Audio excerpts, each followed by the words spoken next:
Nobel Peace Prize winner in 2006 with Grameen Bank. Nationality: Bangladesh. Superpower: imagination. Muhammad Yunus is an economics professor, social entrepreneur, banker, and humanitarian. He was born in 1940 in a village located in what is now Bangladesh, and he grew up in the city of Chittagong. When he was just 7, he witnessed India attain its independence from Great Britain. "I recall it all if it were yesterday," says Yunus. Already the world he knew had changed drastically in accordance with the vision of Indian independence leaders such as Mahatma Gandhi. While in elementary school, Yunus was a Boy Scout, and scouting began to infiltrate all my other activities, he said. He was consumed by reading and learning.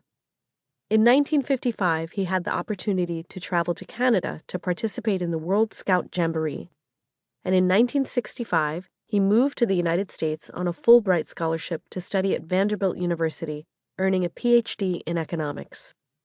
With the Bangladesh independence movement picking up, he returned home to Bangladesh, taking a position as an economics professor at Chittagong University. In the early 1970s, Bangladesh was experiencing a terrible famine. Yunus visited the city of Jobra and discovered that poor women who had borrowed money to make bamboo furniture couldn't repay the loans because of impossibly high interest rates charged by unethical lenders. The women did not have access to fair loans from traditional banks because their extreme poverty left them unbanked, unable to borrow for lack of collateral to insure their loan, and thus unable to grow their businesses and support themselves. Yunus loaned 42 women a total of $27, and for the first time, they were able to support their families with the proceeds of their furniture sales, even as they repaid their loans in full. This one small loan allowed these women to break the cycle of poverty for themselves and their families, and gradually move their entire community toward a sustainable prosperity. Yunus realized that this model needed to be replicated to help even more people, and so he tried to convince the local banks to make loans to the poor village women.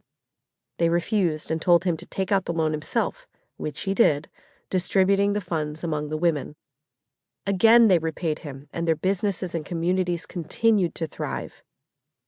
In 1983, Yunus founded the Grameen Bank. Grameen means village, with the help of the government to provide more microloans for more people. By 2010, the bank had loaned $8 billion to nearly 8 million borrowers, some 97% of whom were women. Incredibly, 99% of the loans were repaid. In 2006, Yunus and Grameen Bank won the Nobel Peace Prize for their efforts to create economic and social development from below. Yunus believes in a world free from poverty. Instead of providing people with handouts which can rob them of their sense of agency and self-worth, he believes in helping people help themselves.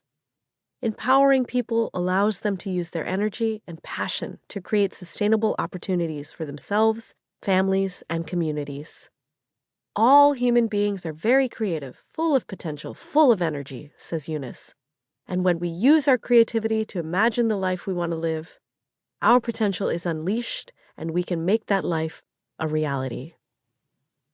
5 facts. Yunus's favorite dish growing up was potato chop, a roast potato with onion and vinegar. When he was 12 years old, he started a lending library using money saved from his snack allowance. When he was 15, he attended the Boy Scouts World Jamboree in Canada and kept a detailed diary of his travels. He has appeared on The Oprah Winfrey Show, The Colbert Report, and The Daily Show with Jon Stewart, and voiced a cartoon image of himself on The Simpsons. As a student in Chittagong, Yunus won an acting award for a role he played in a comic play. Imagine the World, lyrics, by Lori Enriquez. When I was young, I learned so much from my mom. She was the one who taught me kindness is strong. She worked with her hands braiding the strands, adding velvet and wool to the gold. The money she made, she tucked it away, for family and friends who came here to stay. From far, far away she heard them pray, and she welcomed them all as her own. I watched her face as they took what she saved. I saw it so clear how she felt when she gave. She planted a seed for something I'd need to remember in life later on.